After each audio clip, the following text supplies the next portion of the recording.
Our next guest is fighting Dominick Cruz for the UFC bantamweight title in one of the biggest feuds in the world of MMA. Joining us back here on Submission Radio, he is the California Kid, Urijah Faber. Urijah, welcome back to the program. Thank you. Good to see you guys. Good to talk to you. It is always great when you come on. Now, we're getting straight into it. You've just wrapped up this media tour with Dominick Cruz going to UFC 199. We've got to ask, how much are you personally enjoying this feud? Because when we watched you at the Unstoppable Conference, you came out guns blazing, you didn't hold back, and you haven't had that with your last four opponents. Do you enjoy having such a personal rivalry, and is that a motivator for you? It is kind of nice. You know, I'm a nice guy, and to have someone you don't like and then you get to fight him, that's kind of how it's supposed to be, I think. It just hasn't worked out for me, you know, as far as having enemies in the sport, which I'm not, you know, it doesn't bother me too much, but it is nice to have someone I don't like. Just curious, Urijah, was there much trash talk off camera, or was it something that just happened during the interviews? Oh, no. It continued the whole time. Off, on, whatever. You got to give us an example, man. Tell us a story. What was the vibe like? If we were a fly on the wall and there's just you and Dominick Cruz in the room, what was that like? It was the continuation of exactly what you saw. I don't know if you saw the Herd show. Yeah, we watched that. That conversation went in and out of breaks and went walking in and out of the room, just talking smack. That's it. Well, during the Unstoppable press conference, you said to him, "Don't talk to me in a closed room because you're going to get whooped." What exactly did you mean by that? And do you feel like you guys might get into it if the wrong thing was said? Not that necessarily. It's more a fact that, you know, a guy makes his living and moving around. Close quarters is not the smart time for him to mouth off with nowhere to run. During the stare down at that Unstoppable press conference, you guys went back and forth, and then Dominick held up his belt, and you made a motion like you weren't impressed. I'm just wondering, what exactly happened there, and what did you guys say to each other, if you remember? I think I dropped an F-bomb or so once we were in the stare down and told him I'm going to F him up. And he said something like, last chance, you know, whatever, dude. I feel like I won the last fight when we fought. It was a close fight, but I thought I had a close first round that they could have given to him. I thought I had the third through the fourth, and I think he got the fifth round on takedown attempts that were basically just trying to stop the fight from happening. So, you know, in my mind, he got beat up. I did not.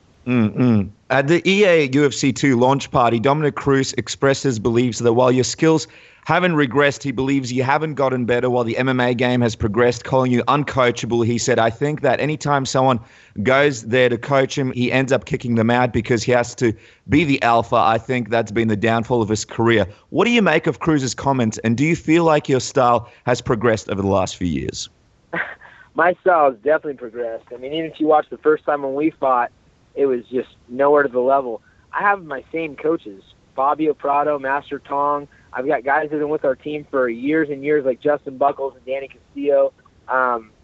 You know, I've brought coaches in to try to, you know, be someone that is there when I'm not, because my schedule is crazy, traveling, etc. And Dwayne actually left on his own. You know, he was never kicked out of the gym at all.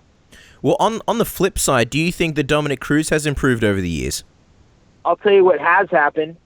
I've seen a drastic change in his body from the very first time that I fought him to a year later when he fought. He took a whole year off and came back all ripped. Then he looked pretty good 2 years ago when he made his long-awaited return physically. And then all of a sudden he's got floppy boobs and back fat. I mean, there's no secret what's going on there, and I know he knows it. The truth is, I've looked the same since I've been like 13 years old. I've continued to be an athlete. I've continued to stay healthy. There's something fishy going on there, and he knows and I know that there's a big advantage coming to me because of that. And I'll just leave that at that and let USADA do their job. I was going to follow up on that, but I guess we'll sort of leave it. And that's interesting because it's the last thing that you said last time we interviewed you, and we were out of time, so we never did get to follow up. But that's interesting that you're saying that. I'm just wondering, seeing as you believe that Cruz looked different, and you've said similar things about TJ Dillashaw, do you feel like you've already faced a more dangerous version of Cruz in the past than the one you'll be facing at UFC 199? 1,000%. And the truth is, I will give him the respect because he has the mental side and he has great technique, for what he's trying to do. But the truth is, he's a fraction physically from what he used to be, and it's still going to be a very tough fight. I mean, world champion's a world champion, and that's a mentality thing. But the odds are stacked in my favor. Well, let's discuss your career. You've had an unbelievable run, having pivotal matchups in both the WEC and the UFC. In terms of importance, where do you put this fight at UFC 199? We know fighters say every upcoming fight is the most important in their careers, but compared to some of your biggest fights of all time, do you feel like this is the biggest one, and does this one have the most on the line for you?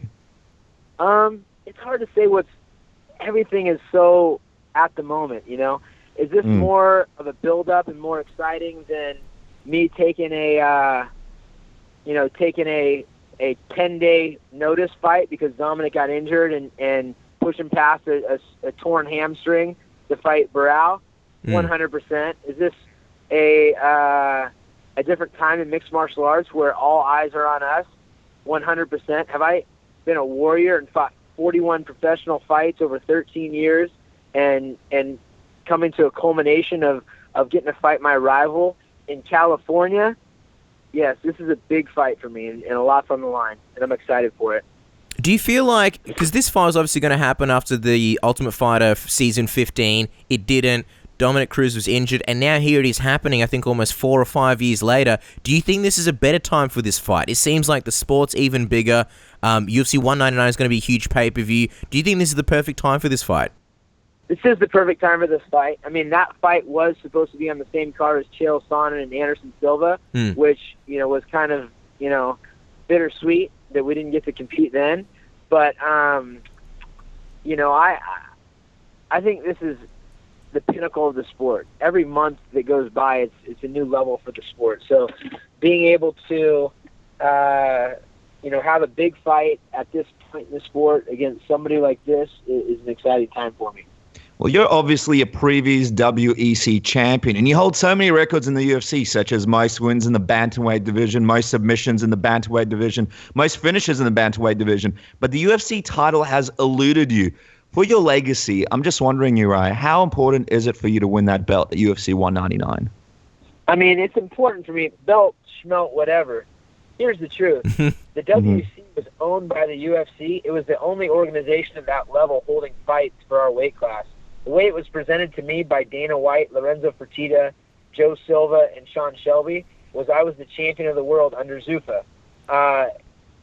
Even if I weren't the champion at that time, would that take anything away from me? No. The only thing I can control is how I represent myself, what I put into things. I can't control outcomes. I will be doing everything in my power to win this fight. I will be willing to go to inches of my life to make it happen, and that's what I take pride in. Will the belt be nice? Yes. Will the paychecks be nice? Yes. But I know who I am, and I'm not defined by a belt. Wow, it's interesting, and we're hearing more and more fighters talk about that, how the belt doesn't define them. Cruz is an outstanding fighter. There's so much on the line here with not only the belt, but the rivalry. Obviously, you're going there to win, and we know you're a positive guy, but, if for whatever reason you don't beat him, how hard would this loss be for you? It won't be that hard. I'm not tripping, man. I got the good life. I'm not going to let that affect me. I am going to win, but my life won't change up or down of whether people call me the champion, but I will win. Well, we spoke to Cody Garbrandt on the show, who told us you had a conversation with him about retiring after beating Cruz at UFC 199. He mentioned that it would be a picture-perfect finish to your career. Is this the case? Would you retire if you beat Dominick Cruz? And can you explain your thoughts behind potentially wanting to retire if you do win this title? No, I'm not sure if you guys are interpreting that right from Cody or not. I mean, I know that he did say it would be a picture-perfect way for me to go out. But I would like to do is beat Cruz, then fight Conor at 145. Wow, there you go. So that's the big plan. 2 big fights back-to-back. That would be it. And let me ask you, because those are 2 massive fights. I mean, some would look at that and call it a career. Is that sort of like your plan to retire afterwards, or do you think you would continue to have more fights after that, or is this a little bit too early to talk about? One thing I'm very known for is being terrible at planning ahead. So we'll just chalk it up to no answer on that one. Sure. Right. And I'm just curious because obviously a huge fight, you versus Conor McGregor, and especially if you beat Dominick Cruz, I mean, and McGregor does beat Diaz, how likely is it, do you think, for you to get that McGregor fight? Did anybody in the UFC say anything about it? Is it a possibility that's on the table that anyone's mentioned? Or is it just something that you're hoping for after this fight? You know, you never know in this sport, but I do know that I got a call from Dana White offering me the fight that Nate Diaz took. Mm-hmm. That's a fact. So, you know, he told me I would never fight Conor, and Conor and I got into it on the show, and I actually like Conor. You know, we got into it on the show about he wanted to fight me and I wanted to fight him in Ireland, and then Dana said, "You guys will never fight." Then Dana called me in the morning and said, "You know what? I told you you'd never fight. This is your opportunity. We want to give this to you, blah, blah, blah." I said, "All right, let's do it." And then I got a call back from Dana saying that Conor wanted to fight Nate. So that's what happened. So is it foreseeable? For sure. I want to get off the Conor McGregor topic, but just quickly, why did he say you guys will never fight? It seems like a weird thing to say. Probably some sort of negotiation that was going to happen in the future. I don't know. Okay. I mean, he just said that it's not going to happen, but we got very close. We got 11 days out where I thought it was going to happen. You know? Let's talk about this fight quickly. I mean, Dominick Cruz is known for his footwork and head movement, and that's arguably his biggest weapon. How do you deal with that? And after a close fight with Frankie Edgar, who also possesses amazing footwork, do you have a different approach to preparing for Cruz in this fight? You know, like I said, I feel like I did a good job last fight. I guess, you know, scoring a couple more points could be a key. Maybe a couple more takedown attempts, or just a couple more punches landed, or capitalizing when I get him hurt. I honestly thought I did a good job fighting him last time, but if they gave the nod to him, then that's it. I think I need to get the nod, or I need to finish. And the thing is, he's always said, or he said it multiple times, that, you know, your biggest strengths or the only tools that you have are the overhand right and obviously your guillotine. And we did watch that interview on the Colin Cowherd show where you were talking about how you've got other weapons. You know, for the fans who may have missed it, what are some of your other weapons and areas where you can capitalize and edge Dominick Cruz out? Well, I've probably got some of the best elbows in the game. I dropped Jens Pulver with a left hook. I dropped Jens Pulver with a left to the body. I've got, you know, uppercuts and knees. I actually hurt Frankie Saenz to the body last time, and then I hit a left kick to the head. I've finished, you know, a record-setting amount of people on the ground. I mean, the guy's joking. He's just trying to hype himself up. I hope he thinks that. That's great. Now, Urijah, we know you're limited on time, and last couple of questions before you have to go. Recently, big news was that it seems like Joseph Benavidez has officially left Team Alpha Male. Just want to know, how did you find out about this news? I've been in contact with Joseph, you know, throughout the whole process. He's been here many times, and we always have an open dialogue. I mean, the guy got married. He's living in Vegas, and he's always owned a house. Now he owns a couple of houses, I believe, in Vegas. His wife is out there, and you know, I feel like feels like maybe he's just needed to try something new. He's been very close to getting a world championship a couple different times. I'm on very good terms with Joseph. I mean, I hate to see him go because I love having that guy around. He's great energy, but he has been, you know, splitting time for a long time, and I think he just made a decision. Is that one of those things? Yeah, everyone's noticed that he's been going down to train at Team Elevation. Is that one of the things that made you sort of see it coming and wasn't such a big surprise? I'm just wondering, you say you've been talking about this. How long has this whole process been going where, you know, you feel like he may have been on his way out? Well, we've never stopped guys from going to other places to train up until the whole fiasco with TJ actually leaving, you know? I mean, the truth is Joseph's cross-trained throughout the years everywhere, and it's to be honest, I saw it coming. I've talked to Joseph throughout. He's always had an open dialogue about a bunch of different stuff, you know, since I've known him, and I actually heard from other reporters about Megan O'Leary talking about it for a long time, so I knew that she was kind of in the mix in that decision. And like I said, we hate to see Joseph go. He's been a huge part of of the team for a long time, and I will be rooting for him. Justin Buckles, he was talking about the situation. He sort of made it seem like Joseph left over the fact that, he's the new head trainer and the trainers have switched up. Did it have anything to do with that whatsoever, or was that just pure speculation? I have no idea what conversations they've had. I know that they've had discussions as well. I've tried to just, I built this team by leading by example and just being someone that gives back to the team, but I've never wasted my time worrying about other people. I've always been training hard and bringing, the best opportunities to my guys and stuff like that. But, once I start sitting around and worrying about everyone else, that's when things become a problem. So other than Joseph was in here a couple weeks ago, just kind of, stopping to see everyone and kind of like an adios, really. I just hate to see him go, and I really feel like he's going to be missing out.